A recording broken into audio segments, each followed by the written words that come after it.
하나님의 말씀 갈라디아서 전체 통해서 구속사적 관점으로 본 갈라디아서에 대해서 오늘 말씀을 나누기를 원하는데요. 1장 1절에서 3절까지 한 목소리로 봉독하시겠습니다.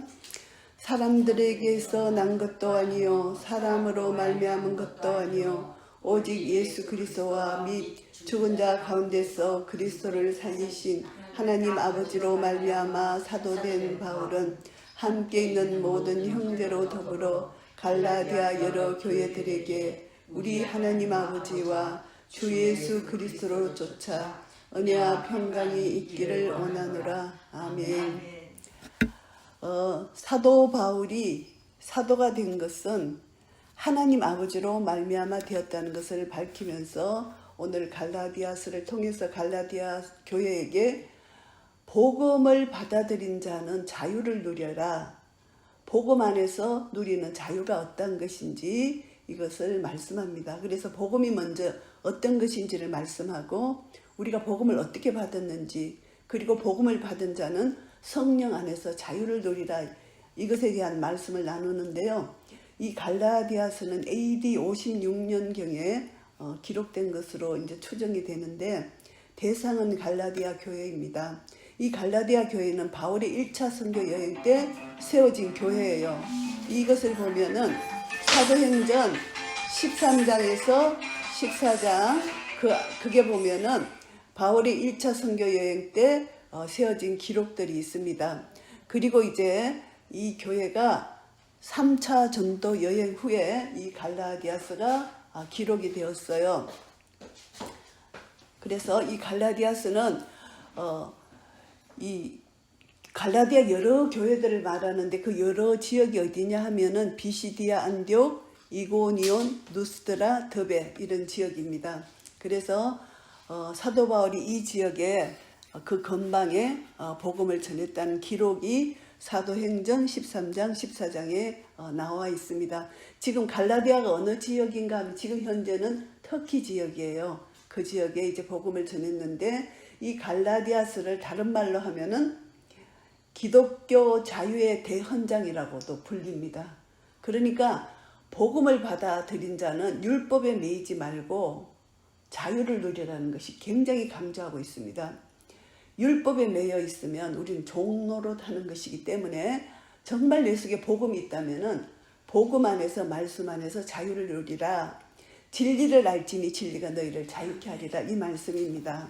그래서 왜 이 편지를 쓰게 됐나 하면은 갈라디아 여러 그 지역의 교회들에게 이 편지를 쓴 이유는 이들이 바울의 사도권을 부정했고요. 그리고 이제 이들은 구원받기 위해서는 율법에 규정된 할례, 율법을 다 지켜야 된다, 이렇게 말을 합니다.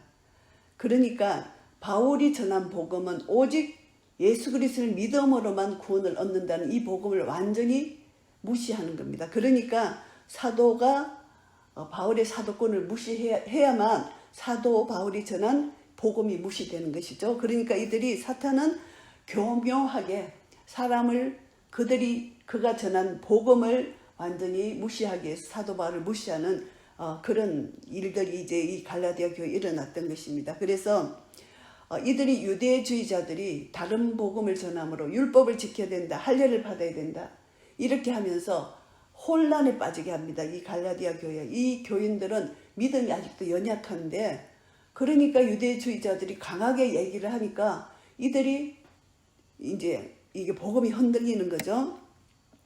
그래서 이제 기독교 교리 핵심, 믿음을 통해서만 구원을 받는다, 이것을 강하게 다루는 것입니다. 그리고 이제 복음과 율법의 차이점, 복음은 믿음으로 받는 것인데 복음과 율법의 차이점이 어떤 것인지를 구체적으로 대조시켜서 이제 3장 4장에서 분명히 이렇게 말씀하고 있습니다. 그래서 이것을 보면은 1장에서 4장까지는 율법주의자들의 잘못된 가르침을 지적하고 믿음으로 구원을 받는다, 이것을 강조하는 것이고, 5장 6장은 이 은혜의 복음을 통해서 구원받은 성도들은 어떤 삶을 살아야 되나, 성령 충만한 삶을 살아야 된다, 이것을 말씀합니다. 그래서 갈라디아서 딱 그러면 믿음으로 말미암아 의롭게 되었다, 이신덕이 이렇게 우리가 생각하잖아요.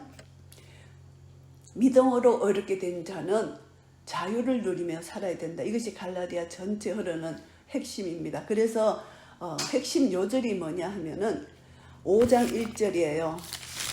그리스도께서 우리로 자유케 하려고 자유를 주셨으니 그러므로 굳세게 서서 다시는 종의 멍에를 매지 말라. 아멘. 이것이 핵심 구절이에요. 그래서 우리는 이제 이것을 우리가 생각하면서 이제 1장부터 쭉 보시게 되면은 사도 바울은 그리스도를 죽은 자 가운데서 살리신 하나님 아버지로 말미암아 사도로 선택을 받았다는 것입니다. 그래서 부르심을 받았다. 이것을 자기의 사도권을 강조하면서 갈라디아 교회와 그 여러 교회들에게 우리 하나님 아버지와 주 예수 그리스도로 쫓아 은혜와 평강이 있기를 원한다. 이제 사도 바울이 서신 중에 항상 그 교회들에게 은혜와 평강을 기도하는 것입니다. 은혜와 평강은 너무 중요한 것이죠. 은혜가 없이는 평강을 누릴 수가 없는 것입니다. 그래서 하나님이 주신 은혜를 내가 경험할 때 하늘의 평강을 누릴 수 있다는 것이죠. 이 은혜와 평강은 하나님으로부터 주어지는 것입니다. 내 속에서는 절대 은혜와 평강을 누릴 수가 없는 것이죠. 그래서 우리는 예수 그리스도의 보혈의 피로 구속함을 받은 자, 날마다 그 은혜를 기억한다면은 하나님 나라 평강을 누릴 수가 있다는 것입니다. 그래서 대혼란이 내 마음에 일어날 때 우리는 항상 복음으로 돌아가야 되고 믿음으로 돌아가야 되고 이것을 우리가 여기서 갈라디아서를 통해서 우리가 이제 은혜를 받을 수가 있습니다. 교훈도 받을 수 있고요. 그래서 여기서 보시면은 그리스도께서 하나님 곧 우리 아버지의 뜻을 따라 이 악한 세대에서 우리를 건지시려고 우리 죄를 위하여 자기 몸을 들이셨다. 예수님께서 우리를 이 악한 세대에서 건지시려고 우리를 죄 가운데서 건지시려고 자기 몸을 들이셨다. 이것이 복음이에요. 근데 이 복음을 모르는 자는 율법에 갇혀 있어서 예수 그리스도가 이 땅에 오시고 우리 죄를 대신해서 속죄제물, 화목제물이 되신 것을 믿지 않는다는 것이죠. 그런데 이것을 믿는 자에게는 영광, 하나님의 영광을 볼 수가 있다는 것입니다. 그래서 영광이 저에게 세세토록 있을지어다. 우리는 하나님 영광을 날마다 보면 그 영광에 우리 모든 삶의 문제가 녹아집니다. 영광을 보면서 기뻐하고 즐거워할 수 있는 이런 삶을 살 수 있습니다. 하나님 영광을 본 자는 하나님 나라 의를 구할 수 있는 능력과 힘을 얻을 수가 있는 것입니다. 그래서 6절 말씀이 참 중요한 말씀이 무엇인가 하면은 그리스도의 은혜로 너희를 부르신 이를 이같이 속히 떠나. 이것은 하나님께서 그리스도의 은혜로 우리를 불러주셔서 복음을 주셔서 우리를 자녀 삼아 주셨는데 너희들이 여기에서 떠났다는 것이 떠났는데 속히 떠났다 이렇게 표현합니다. 다른 복음을 쫓는 것을 내가 이상히 여기노라. 그래서 1장 6절을 통해서 하나님이 우리를 부르신 이유, 목적을 우리가 다시 한번 생각해야 돼요. 하나님이 우리를 부르신 목적은 예수 그리스도로 말미암아 우리를 죄에서 건져주시고 우리를 구원해 주셔서 하나님과 교제케 하게 하여 그 교제를 통해서 우리를 거룩하게 날마다 빚어가시는 것이 하나님의 뜻입니다. 그래서 빌립보서 1장 5절 보시면은 5절 6절 보시면은 첫날부터 이제까지 복음에서 너희가 교제함을 인함이라. 너희 속에 착한 일을 시작하시니가 그리스도 예수의 날까지 이루실 줄을 우리가 확신하노라. 주님과 교제하면은 주님의 재림의 그날까지 우리는 믿음에 굳게 서서 확실히 주님 안에서 살아갈 수 있다는 것입니다. 그래서 요한 사도도 말씀하셨습니다. 요한 1서를 보시면은 우리가 보고 들은 바를 너희에게도 전함은 너희로 우리와 사귐이 있게 하려 함이니 우리의 사귐은 아버지와 그 아들 예수 그리스도와 함께 함이라. 우리가 성도 간의 교제를 통해서 우리는 하나님과 우리 교제를 통해서 우리 날마다 교제가 너무 중요하다는 것이죠. 하나님과 교제. 그래서 거룩한 교제, 신부가 되라는 것이죠. 마지막 영성은 하나님과 교제하는 신랑과 교제하는 신부의 영성인데 우리가 이것을 쓰면 우리의 기쁨이 충만케 하려 합니다. 우리가 하나님과 깊은 교제를 나누면은 하늘의 기쁨이 우리 속에 있다는 것입니다. 하나님은 빛이다. 그에게는 어둠이 조금도 없기 때문에 우리의 어둠 속에 주님과 교제함으로 주님의 빛이 우리 어둠 구석구석을 비춰주시는 것입니다. 그러면 우리는 빛 가운데서 행하면은 우리 서로 사귐이 있게 되고 그 아들 예수의 피가 우리를 모든 죄에서 깨끗게 하실 것이다. 우리 죄의 문제잖아요. 우리가 원죄 문제는 처리 받았지만 이 땅에 살면서 자범죄가 우리 속에 있는데 죄의 문제를 해결하면서 나가는 것이 거룩이잖아요. 내가 거룩하니 너희도 거룩하라. 레위기 11장 45절 말씀입니다. 그래서 거룩은 성도의 생명이고 교회의 생명입니다. 그래서 그리스도의 은혜로 우리가 부르심을 받았다. 그래서 부르심을 받은 이유는 예수 그리스도로 말미암아 교제케 되어서 우리가 거룩한 성도로서 부르심에 합당한 삶을 사는 것. 그리고 또 한 가지는 뭐냐 하면은 하나님 나라와 그 영광을 위해서 그의 의를 위해서 살아가는 것. 이것이 성도로 우리를 부르신 하나님의 부르심에 합당한 삶을 살게 된다는 것입니다. 그래서 우리가 하나님이 왜 나를 부르셨느냐, 부르신 목적과 이유를 내가 분명히 깨닫고 잠시라도 잊어버리면 안 된다는 것입니다. 이것을 깨닫고 교제를 하는데요. 여기에 보시면은 역대상 말씀에 보시면은 이런 말씀이 있어요. 역대상 29장 말씀에 보시면 16장부터 살피겠습니다. 역대상 16장 보시면은 이제 다윗이 하나님을 너무너무 사랑해서 그 언약궤를 모시고 오는 장면입니다. 언약궤를 모시고 와서 다윗이 기뻐하는 그런 모습을 우리가 생각할 수가 있는데요. 역대상 16장 4절 보시면은 이런 말씀이 있습니다. 또 레위 사람을 세워 여호와의 궤 앞에서 섬기며 이스라엘 하나님 여호와를 칭송하며 감사하며 찬양하게 하였으니 레위 지파가 이제 찬양대로서 하나님을 찬송하는데 7절부터 쭉 보면은 6절부터 보면은 제사장 브나야와 야하실은 항상 하나님 언약궤 앞에서 나팔을 부니라 항상 찬양을 하는데 7절에 보면 여호와께 감사하게, 그리고 8절도 여호와께 감사, 그 행사를 만민 중에 알게 할지어다. 9절 그에게 노래하며 그를 찬양하며 그 모든 기사를 말할지어다. 10절 그 성호를 자랑하라. 무릇 여호와를 구하는 자는 마음이 즐거울지로다. 11절 여호와 그 능력을 구할지어다. 그 얼굴을 항상 구할지어다. 야곱의 자손 너희는 그 행하신 기사와 그 이적과 그 입의 판단을 기억할지어다. 15절도 마찬가지. 너희는 그 언약 곧 천대 명하신 말씀을 영원히 기억할지어다. 언약의 하나님을 기억하라. 그리고 언약의 하나님을 기억하면서 나 같은 죄인을 구원해 주신 하나님의 사랑과 은혜를 감사하고 그리고 찬양합니다. 하나님을 자랑하는 것입니다. 이것이 이제 다윗을 우리가 흔히 말하는 다윗의 장막이라고 말을 하죠. 찬양대가 하나님 이름을 찬양하는데 계속해서 이제 하나님 이름을 감사하며 찬양하고 34절도 여호와께 감사하라. 그는 선하시며 그 인자하심이 영원함이로다. 구속 사역의 완성 재림 때까지 우리는 천국에서도 영원토록 주님의 이름을 찬양하는 것입니다. 그럴 때 모든 백성이 아멘하고 여호와를 찬양하였더라. 36절에 이렇게 이제 마무리를 짓고 있습니다. 하나님께서 다윗을 통해서 이제 이 언약궤를 모시고 오게 하시고, 그래서 언약궤를 통해서 감사 제사를 드리는데 이 다윗의 마음이 온전히 하나님을 찬양하고 감사하는 이런 예배를 드리는 것입니다. 그런데 우리가요 하나님께 감사 찬양 예배를 드리는데 입술로만 드리는 것이 아니라 우리의 삶이 항상 하나님이 나를 사랑하시고 나를 구속해 내신 것, 이스라엘 백성으로 말하면은 애굽에서 건져내시고 홍해를 건너게 하시고 광야 40년을 먹이시고 입히신 이 모든 것을 기억해야 된다.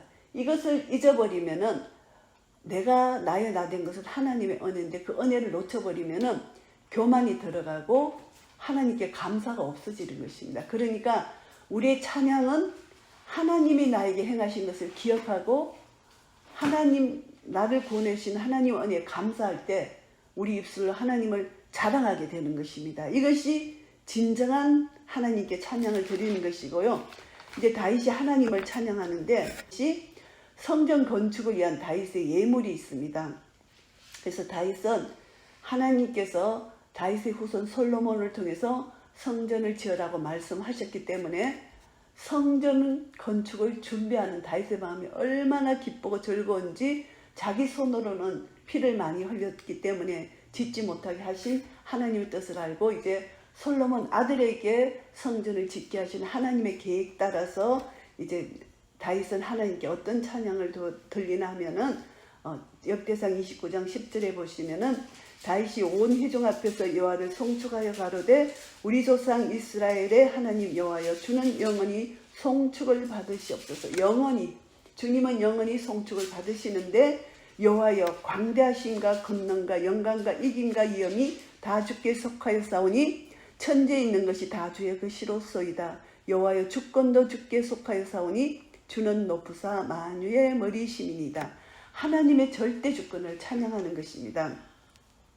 그리고 부와 기가 주께로 말미암고 또 주는 만유의 주제가 되사 손에 건세와 능력이 있사오며 모든 자를 크게 하신가 강하게 하심이 주의 손에 있나이다. 하나님 사랑, 하나님 주권을 기억하고 하나님을 칭송하고 있습니다. 우리 하나님이여 이제 우리가 주께 감사하며 주의 영화로운 이름을 찬양하나이다. 주께 감사하고 찬양하는 것입니다. 나와 나의 백성이 무엇이간데 이처럼 즐거운 마음으로 드릴 힘이 있었나이까. 모든 것이 주께로 말미암아 사오니 우리가 주의 손에서 받은 것으로 주께 드렸을 뿐이니이다. 내 것이 아무것도 없다는 것입니다. 나의 모든 것을 주님께 받았기 때문에 주님께 드린다. 이것을 고백하면서 다윗은 하나님을 찬양하고 있습니다. 우리가 정말 하나님이 나에게 주신 은혜, 나를 부르신 이유를 목적을 안다면은 다윗과 같은 이런 마음이 우리 속에 회복이 되어서 하나님을 날마다 칭송하고 감사하고 찬양하는 것, 이것이 우리 마음의 삶으로 회복이 돼야 된다는 것을 우리가 여기서 교훈을 받을 수가 있습니다. 신약 안에서 우리는 구약의 인물들을 생각하며 그들의 삶을 생각하며 그들의 삶이 내 삶으로 이렇게 그대로 교훈으로 나타날 때 우리는 하나님의 은혜가 더 크고 더 능력 있게 내 속에서 역사되므로 하나님께 더 크신 영광을 돌릴 수가 있는 것입니다. 영광이 저에게 세세토록 있을지어다. 아멘한 이 사도 바울의 이 기도가 우리의 기도가 되는 것이죠. 그래서 지금 이 갈라디아 교회는 다른 복음을 전했어요. 다른 복음이라는 말이 4번 나옵니다. 바울이 전한 복음은 3번 나오고 다른 복음이 4번이나 나와요.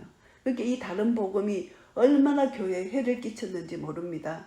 그래서 사도 바울이 전한 복음, 내가 전한 복음은 어떤 복음이냐 하면은 12절에 이는 내가 사람에게서 받은 것도 아니요 배운 것도 아니요 오직 예수 그리스도의 계시로 말미암은 것이라.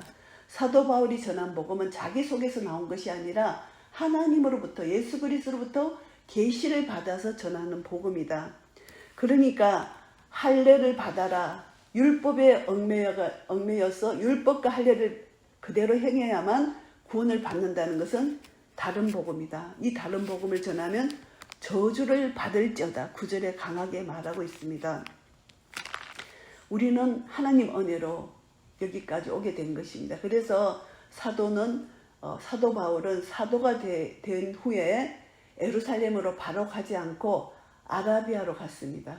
아라비아로 가서 3년 동안 하나님과 독대했어요.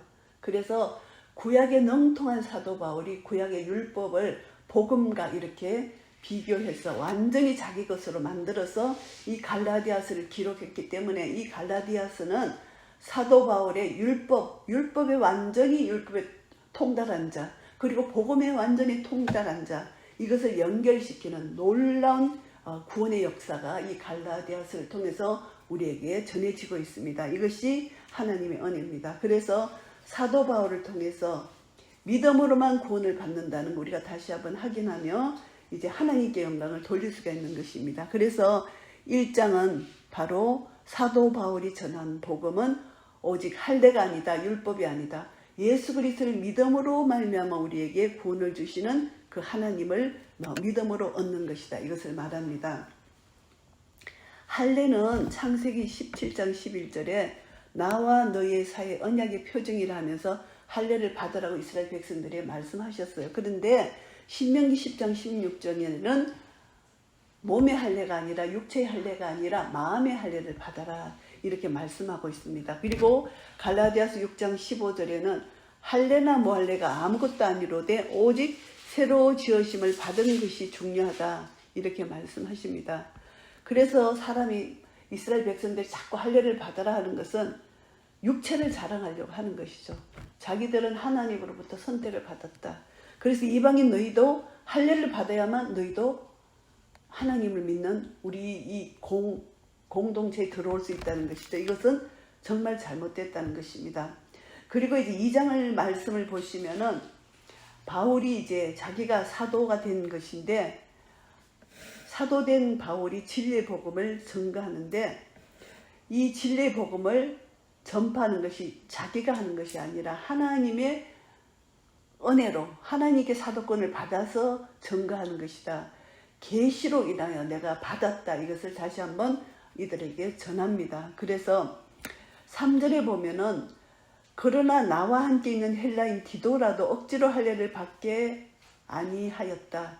억지로 할례 받게 하지 말라는 것입니다. 이 일로 인하여 사도행전 15장에 보면은 예루살렘 공의회가 열리는데요. 이방인에게 할례를 받아라 하니까 이것이 이제 공의회에 가서 이제 다시 한번 검증을 받아야 되니까 공의회에서 이제 결정이 난 게 뭐냐 하면은 왜 너희들은 이 이방인들을 어렵게 하느냐. 이방인 중에서 하나님께로 돌아오는 자들을 괴롭게 하지 말라. 이 이제 야고보 사도가 이렇게 말을 합니다. 그러니까 할례를 안 받아도 된다. 믿음으로 의롭게 되었다. 그러니까 이방인들을 괴롭게 하지 말라. 예루살렘 공회에서 이렇게 결정이 났어요. 그래서 이제 다시 한번 이제 사도 바울은 억지로 할례를 받게 하지 말라 이렇게 말을 하고 거짓 형제가 가만히 교회에 들어와서 우리가 가진 자유를 쫓아내고 종을 삼고자 한다 이렇게 표현을 합니다. 그래서 복음의 진리를 가지라. 무할례자에게 복음 전함을 맡은 것은 사도 바울이고 베드로는 할례자에게 복음 전함을 맡았다. 이것을 말을 하고 있습니다. 그런데 2장에서 보면 여기서 11절에 게바라고 하는데 이 게바를 베드로를 게바라고 이렇게 여기서 말합니다. 왜냐하면 안디옥에 사도 바울이 안디옥에 가니까 이 게바 베드로가 이방인과 함께 이렇게 식사를 같이 하다가 이제 바울과 이제 그 일행들이 오니까 그가 할례자들을 두려워했다. 유대인을 두려워했다는 것입니다. 12절에. 그래서 남은 유대인들도 저와 같이 외식함으로 바나바도 저의 외식에 유혹되었느니라. 뭐냐면 그것은 외식이 아니에요. 이방인이 구원을 받았으면 이방인과 유대인이 하나가 되어서 얼마든지 식사를 같이 할 수 있는데 베드로가 저기서 사도 바울과 유대인들이 들어오니까 자기가 같이 이렇게 식사하는 것이 저들이 책망할까 봐 얼른 그 자리를 피한 거예요. 그러니까 복음을 믿고 전했지만은 자기들이 그것을 부끄러워했다는 것입니다. 우리가 예수님을 나의 구주로 영접했지만 믿지 않는 자들에게 예수님을 부끄러워서 기도하지 않는 이 모습과 비슷한 거죠. 떳떳하게 이방인들과 같이 먹을 수 있는 자유를 가졌는데 이 자유를 저버리고 금세 종의 모습으로 가는 이 베드로를 사도 바울이 책망을 할 수밖에 없는 것입니다. 왜냐하면 그 개인의 그 창피 주려고 하는 것이 아니라 교회 복음을 위해서, 교회 거룩을 위해서 이렇게 사도 바울이 베드로를 책망한 그런 사건이 있습니다. 얼마든지 하나님이 주신 자유로 이방인들과 식사 교제를 할 수가 있는데 왜 식사 교제를 자유롭게 하지 않고 바울과 유대인들이 오니까 얼른 도망가는 이 베드로의 모습을 책망하는 것입니다. 그래서 이렇게 책망합니다. 나는 저희가 복음의 진리를 따라 바로 행하지 아니함을 보고 모든 자 앞에서 게바에게 이르되 내가 유대인으로서 이방을 쫓고 유대인답게 살지 아니하면서 어찌하여 억지로 이방인들을 유대인답게 살게 하려느냐 하였노라. 이렇게 복음의 진리를 가진 자, 진리 안에서 자유함을 누리지 못하는 게바, 베드로를 책망하는 것입니다. 그래서 사람이 어렵게 되는 것은 율법의 행위로 난 것이 아니고 오직 예수 그리스도를 믿음으로 말미암아 된다. 그래서 율법의 행위에서 아니고 그리스도를 믿음으로 어렵다함을 얻으려 하는 이것, 율법의 행위로는 어렵다함을 얻을 육체가 아무도 없다. 이것을 말씀합니다. 그래서 예수 그리스도께서 그리스도가 십자가 못 박혀 죽으셨는데 사도 바울이 고백이 뭐냐 하면은 자기도 내가 그리스도와 함께 십자가에 못 박혔다 고백합니다. 그런 적이 이제는 내가 산 것이 아니요 오직 내 안에 그리스도께서 사신 것이라. 이제 내가 육체 가운데 사는 것은 나를 사랑하사 나를 위하여 자기 몸을 버리신 하나님의 아들을 믿는 믿음 안에서 사는 것이라. 자기 신앙을 고백합니다. 그러면서 21절에 보시면은 내가 하나님의 은혜를 패하지 아니하노니 만일 의롭게 되는 것이 율법으로 말미암으면 그리스도께서 헛되이 죽으셨느니라. 하나님 은혜를 패하지 말라는 것입니다. 우리가 율법으로 의롭게 된다면은 예수 그리스도의 십자가 죽으심이 헛되다는 것을 딱 못 받고 있습니다. 그래서 2장은 그리스도께서 우리를 의롭다 하시려고 십자가에서 죽으셨다. 그러니까 율법으로 말미암아 되지 않았다는 것을 확실히 알아라. 이것을 이제 강하게 말씀하고 있는 것입니다. 그래서 로마서 6장 3절 4절 말씀을 보시면 이런 말씀이 있습니다. 로마서 6장 3절 4절 무릇 그리스도 예수와 합하여 세례를 받는 우리는 그의 죽으심과 합하여 세례 받은 줄을 알지 못하느뇨. 그러므로 우리가 그의 죽으심과 함께 세례를 받음으로 그와 함께 장사되었나니 이는 아버지의 영광으로 말미암아 그리스도를 죽은 자 가운데서 살리심과 같이 우리로 또한 새 생명 가운데서 행하게 하려 함이니라. 우리는 그리스도와 함께 죽었고 그리스도와 함께 살았습니다. 6장 11절 이와 같이 너희도 너희 자신을 죄에 대하여는 죽은 자요 그리스도 예수 안에서 하나님을 대하여는 산 자로 여길저다. 계속 여기라는 것입니다. 믿음으로 행해라. 믿음으로 살아라는 것을 말씀하고 있습니다. 이제 3장에 보시면 참 중요합니다. 3장 율법과 믿음에 대한 것입니다. 율법과 언약, 율법과 약속 이렇게도 표현할 수가 있죠. 그래서 이 믿음은 약속으로 주어지고 이게 언약, 하나님의 언약, 하나님의 약속을 믿음으로 우리가 복음을 받아들일 수가 있다는 것을 말씀합니다. 그래서 갈라디아 사람들에게 어리석도다. 갈라디아 사람들아 예수 그리스도께서 십자가에 못 박히신 것이 너희 눈앞에 밝히 보이거늘 누가 너희를 깨드냐. 다른 복음을 들은 자들을 책망하는데요. 너희가 성령을 받은 것은 율법의 행위로냐 듣고 믿음으로냐 이렇게 반문을 합니다. 너희가 이같이 어리석으냐 성령으로 시작하였다가 이제 육체로 마치겠느냐 책망을 하는데요. 너희에게 성령을 주시고 너희 가운데서 능력을 행하시는 이 일이 율법의 행위에서냐 듣고 믿음에서냐 계속 이렇게 율법과 믿음을 계속해서 이들에게 책망하면서 반문하고 있습니다. 아브라함이 하나님을 믿음에 이것을 그에게 의로 정하셨다 함과 같다. 아브라함이 하나님을 믿었다는 것입니다. 하나님께서 아브라함을 불러내셔서 갈대아 우르에서 불러내셔서 이제 친척 아비 집을 떠나서 하나님이 지시하신 땅으로 가라 해서 아브라함이 순종하여 나왔습니다. 그 후에 이제 아브라함에게 전쟁이 있었고 그 전쟁 후에 아브라함이 두려워했을 때 나는 너의 방패요 너의 지극히 큰 상급이라 말씀하시면서 아브라함을 이제 밖으로 같이 나오게 하셔서 말씀하십니다. 하늘을 우러러 무뼈를 셀 수 있나 보라. 또 그에게 이르시되 내 자손이 이와 같으리라. 아브라함이 여호와를 믿으니 여호와께서 이를 그의 의로 여기시고 믿음으로 의롭게 된 아브라함을 여기서 말씀합니다. 그래서 아브라함의 믿음은 하나님 말씀을 그대로 믿었기 때문에 의롭다 칭함을 받게 된 것이고요. 하나님께서 아브라함이 깊이 잠든 중에 이제 하나님이 친히 일방적으로 그 햇불 언약을 하시는 것입니다. 해가 져서 어두울 때 연기나는 풀무가 보이며 타는 햇불이 쪼갠 고기 사이로 지나더라.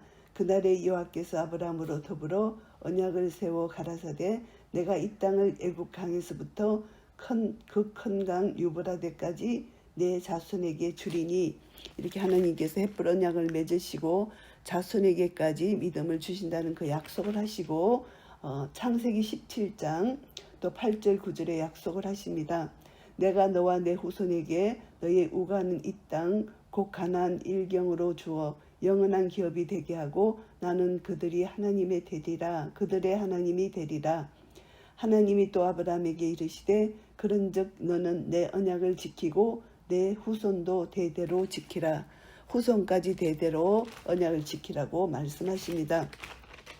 22장 18절 말씀에 하나님께서 또 내 씨로 말미암아 천하 만민이 복을 얻으리니 이는 내가 나의 말을 준행하였음이니라 하셨다 하니라.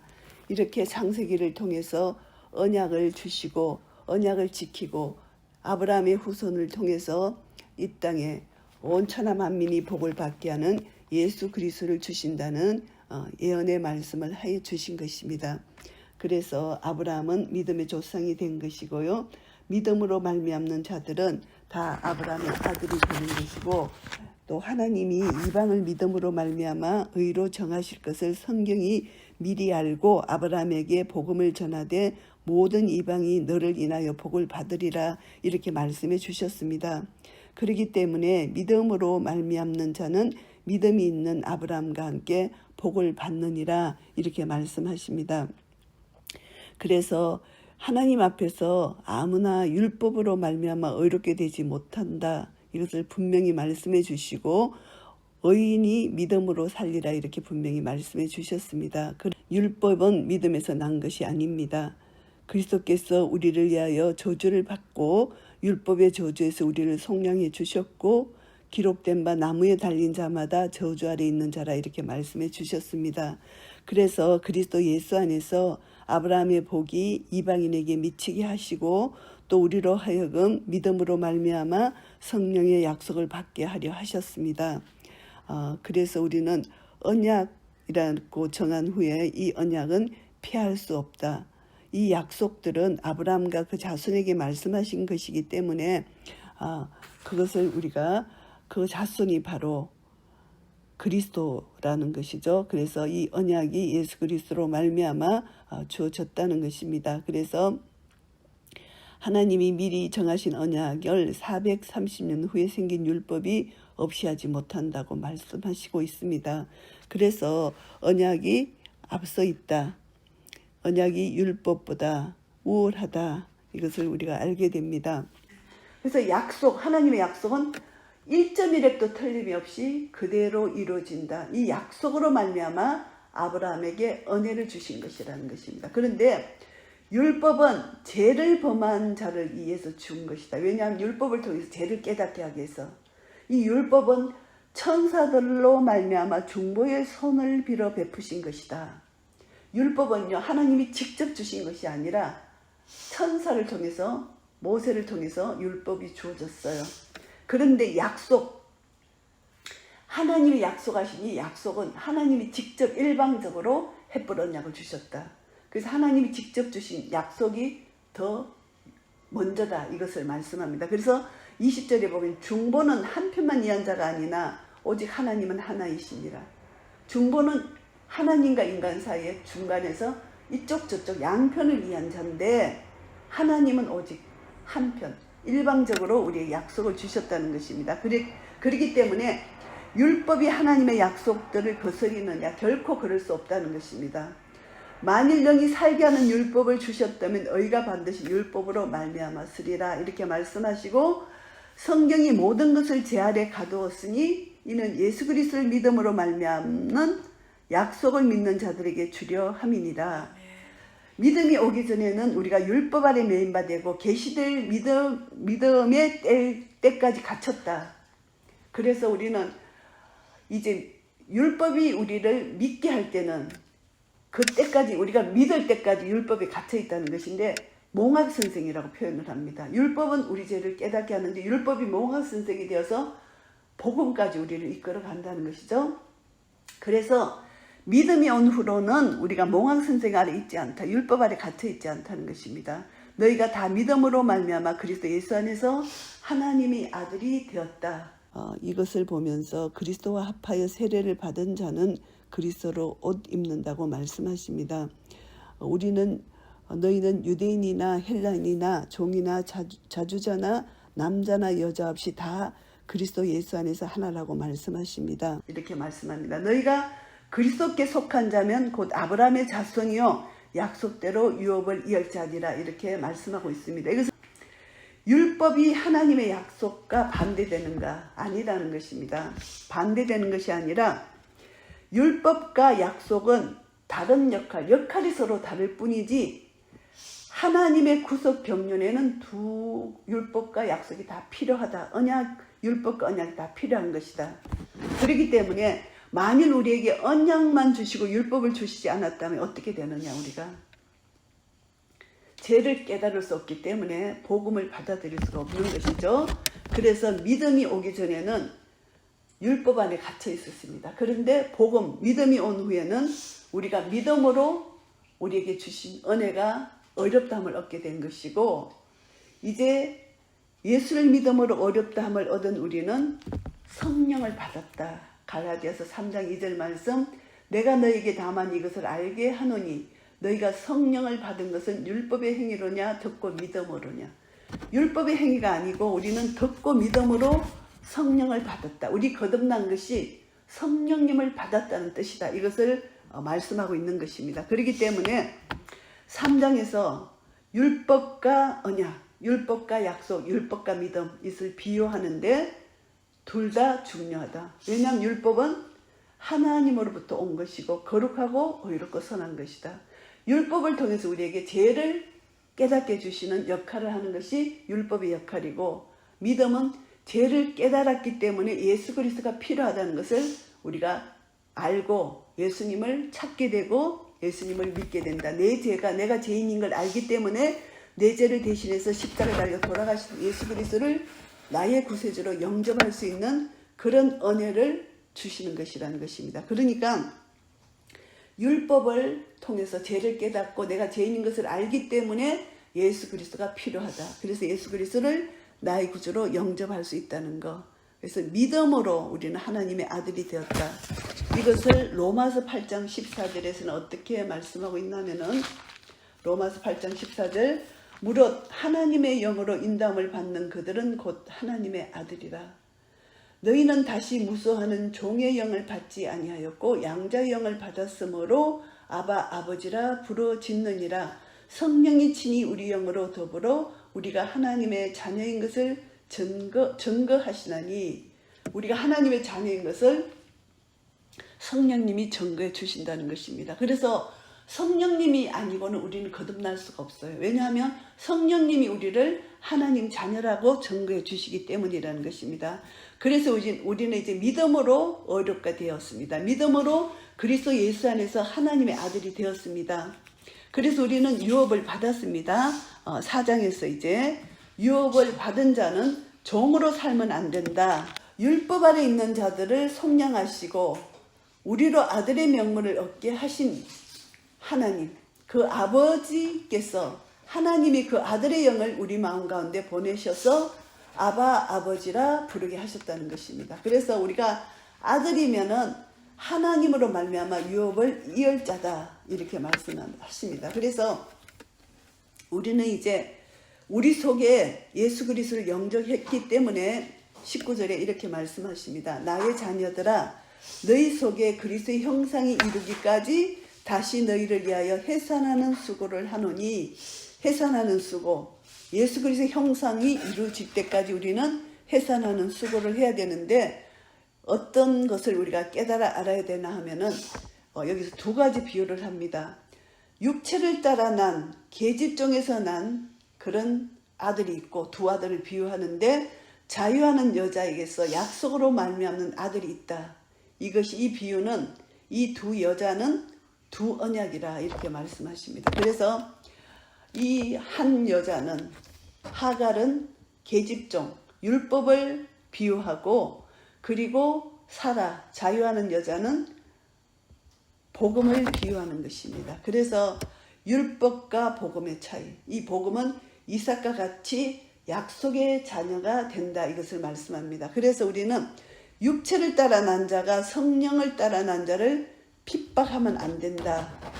이 핍박했잖아요. 그래서 그렇게 하면 안 된다. 성경이 무엇을 말하느뇨?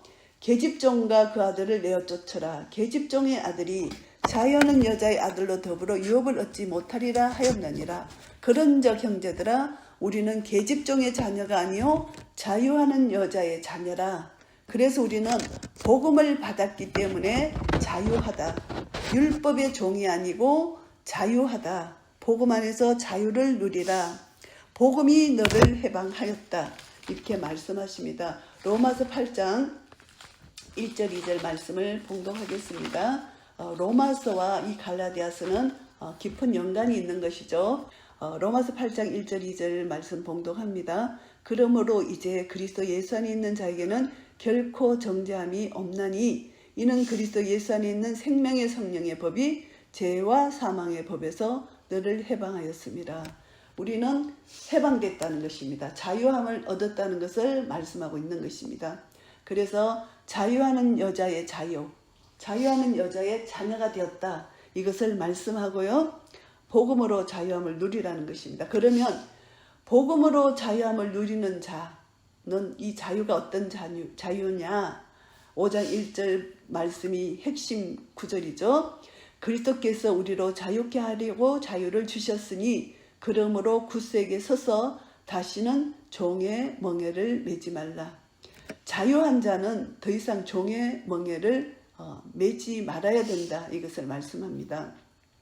그래서 율법 안에서 어렵다함을 얻으려 하는 너희는 그리스도에게서 끊어진다, 은혜에서 떨어진다는 것입니다. 절대로 율법으로는 어렵다함을 얻을 수 없고 율법은 죄를 깨닫게 해주는 역할만 한다는 것을 다시 강조하고요. 우리가 성령으로 믿음을 쫓아 의의 소망을 기다리노니 그리스도 예수 안에서는 할례나 무할례가 효력이 없되 사랑으로서 역사하는 믿음뿐이니라. 오직 사랑으로 역사하는 믿음으로 우리는 구원함을 받았다. 그러면 이 구원함을 받은 우리는 어떻게 되어야 되느냐? 5장 13절에 형제들아, 너희가 자유를 위하여 부르심을 입었으나 그러나 그 자유로 육체의 기회를 삼지 말고 오직 사랑으로 서로 종노릇하라. 사랑으로 종노릇하라는 것입니다. 로마서 13장 10절 말씀에 보면은 사랑은 율법의 완성이다, 이렇게 말씀합니다. 그리고 13장 14절에 예수 그리스도로 옷 입어라. 정욕을 위하여 육신의 일을 도모하지 말라는 것입니다. 옛사람을 버리고 새사람을 입어라. 에베소서 6장 11절 14절에도 하나님의 전신갑주를 입어라. 이사야서 61장 10절에도 구원의 옷을 입어라. 결국은 사랑으로 서로 종노릇 하는 것은 예수 그리스도로 옷 입는 것입니다. 옛사람을 버리고 새사람을 입으라는 것을 여기서 말씀합니다. 우리에게 주신 이 자유는 나를 위해서 이 자유를 쓰지 말고 우리는 자유를 위하여 부르심을 입었기 때문에 그 자유로 육체의 기회를 삼지 말고 오직 사랑으로 서로 종노릇 하는데 내 자유를 쓰라는 것입니다. 율법의 정신도 마찬가지로 레위기 19장 18절 말씀에 보시면은 내 이웃 사랑하기를 내 몸과 같이 하라, 이렇게 말씀해 주셨어요. 율법도 사랑을 강조해 주셨습니다. 그런데 복음은 율법의 완성이잖아요. 이 복음 안에서는 사랑이 더 강조됩니다. 우리에게 주신 자유로. 율법은 강제로 내가 사랑을 행하는 것이라고 말씀한다면은 이 복음은 자유함으로 나에게 주신 자유를 성령의 능력을 쫓아서 육체의 욕심을 이루지 않고 성령의 그 은혜를 따라서 우리는 자유롭게 사랑할 수 있다, 이것을 말씀합니다. 그래서 우리가 지금 복음 안에서 누리는 자유는 성령의 능력으로 하나님이 주신 자유를 가지고 우리는 이웃을 사랑할 수 있다는 것이죠. 우리에게 주신 자유는 육체의 일이 아니라는 것입니다. 육체의 일은 음행, 더러운 것, 호색, 우상 숭배, 술수, 온수 맺는 것, 분쟁, 시기, 분냄, 당짓는 것, 불리함, 이단, 투기, 술 취함, 방탕함, 이런 것들은 육체의 일이라는 것이죠. 그런데 우리는 하나님 나라를 유업으로 받은 자, 성령의 열매를 가진 자는 어떤 삶을 살아야 되느냐?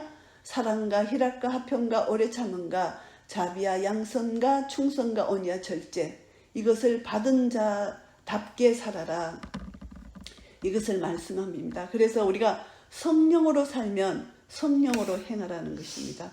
헛된 영광을 구하여 서로 격동하고 서로 투기하지 말라는 것입니다.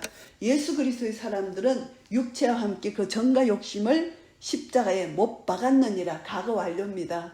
우리는 그리스도 함께 십자가에 못 박힌 자들입니다. 그렇기 때문에 더 이상 우리는 못 박혔는데 거기서 내 욕심대로 내 육체대로 살면 안 된다.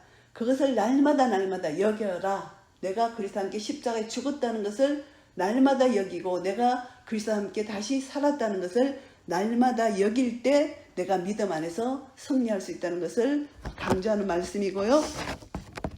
그리고 6장 말씀은 이제 범죄에 대한 일인데요. 교회 안에서, 우리 믿음의 형제 안에서 이제 어떤 범죄를 저지르는 것이 드러납니다. 그럴 때 우리는 어떻게 해야 되나 하면은 그 형제를 바로 잡아주고, 그리고 다시 그 시험에 들지 않도록 그 형제를 도와주라는 것입니다. 그리고 내 자신을 돌아보는데 내 자신도 그 죄에 빠질까, 그 어려움에 빠질까, 내 자신을 돌아보고 각각 자기 일을 살피라는 것입니다. 그 사람이 죄를 범했을 때 정죄하고 비판하지 말라는 것이죠. 나도 그런 죄를 저지를 수 있다. 그래서 우리는 율법의 종이 되어서 남을 정죄하고 비판에 빠지지 말고 내 자신을 살피라는 것입니다. 그래서 각각 자기의 짐을 지라. 복음 안에서 자유함을 누리면서 예수 그리스도 안에서 내 죄를 살피라는 것이죠. 말씀에 비춰서 내 죄를 살피고 내 죄를 깨끗게 회개하고 거룩하게 하고 형제 죄를 살펴서 형제가 더 죄의 유혹에 빠지지 않도록 도와주는 것, 이것이 우리가 해야 될 일이다 말씀합니다. 그래서 6장을 통해서 우리에게 권면하는 말씀은 스스로 속이지 말라는 것입니다. 하나님은 만홀히 여김을 받지 아니하십니다. 사람이 무엇으로 심든지 그대로 거둔다고 말씀하고요. 자기의 육체를 위하여 심는 자는 육체로부터 썩어진 것을 거두고 성령을 위하여 심는 자는 성령으로부터 영생을 거둔다고 말씀하고 있습니다. 그래서 우리는 선을 행하되 낙심하지 말아라고 말씀합니다. 피곤하지 아니하면 때가 이름에 거둔다. 그래서 우리는 열심히 인내함으로 소망 가운데 선을 행하라, 사랑을 행하라는 것입니다. 이것을 행하는데 내 안에서 착한 일을 시작하시니가 그리스도의 예수의 날까지 이룰 줄을 우리가 그것을 믿음으로 나아가면서 믿음의 가정들에게 더욱더 착한 일을 하는 것이 중요하다, 이것을 말씀하고요.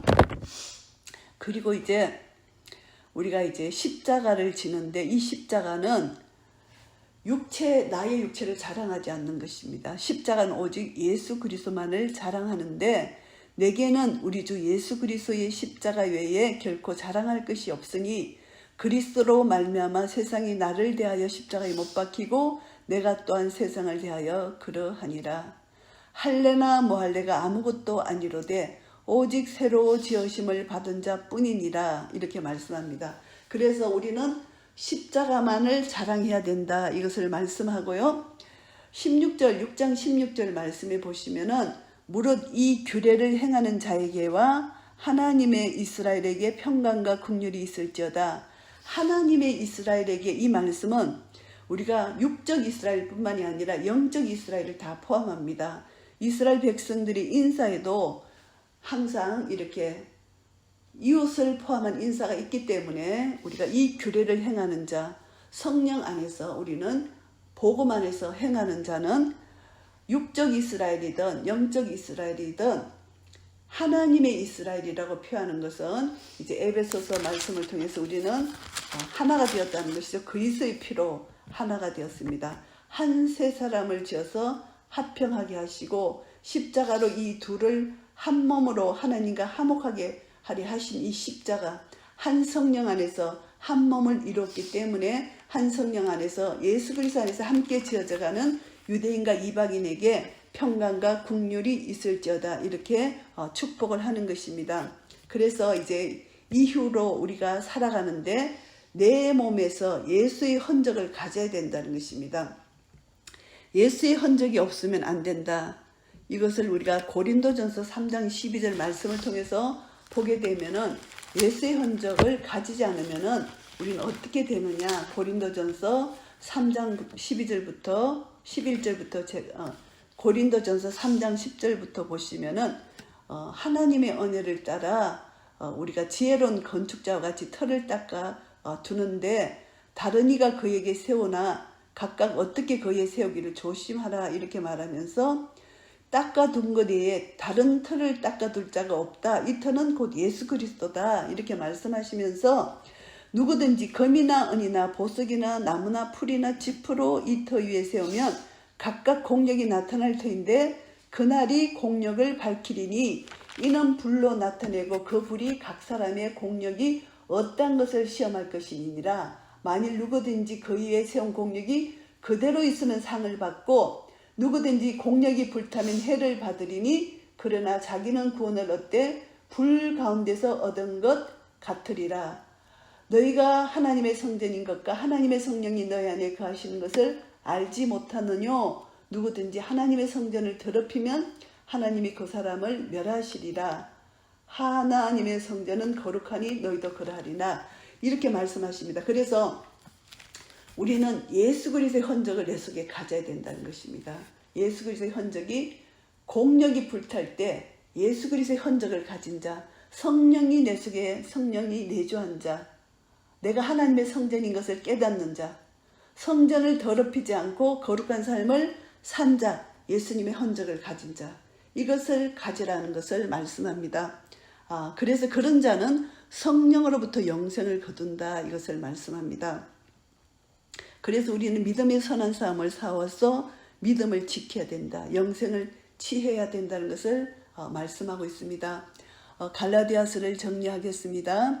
갈라디아서를 통해서 율법과 복음, 율법과 언약, 약속에 대한 것을 말씀합니다.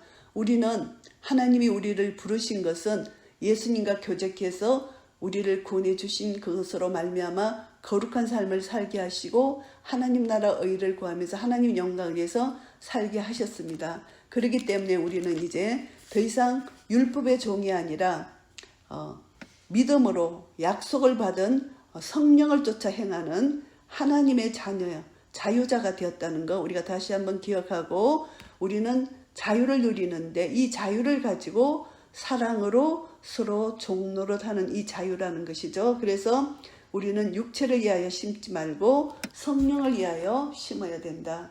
우리는 사람이 무엇으로 심든지 그대로 거둔다는 것입니다. 그래서 자기 육체를 위하여 심는 자는 육체로부터 썩어진 것을 거두고 성령을 위하여 심는 자는 성령으로부터 영생을 거둔다는 것입니다. 그래서 우리는 영생을 거두는 삶, 성령의 열매를 맺으면서 날마다 내 정과 욕심을 십자가에 못 박고 이미 못 박혔다는 것을 믿는 믿음으로 성령으로 살아갈 때 하나님 자녀의 건세로서 날마다 선한 싸움을 싸우고, 이 선한 싸움을 싸우고 영생을 취할 때, 십자가만을 자랑할 때 하나님은 우리를 통하여 영광을 받으실 것입니다.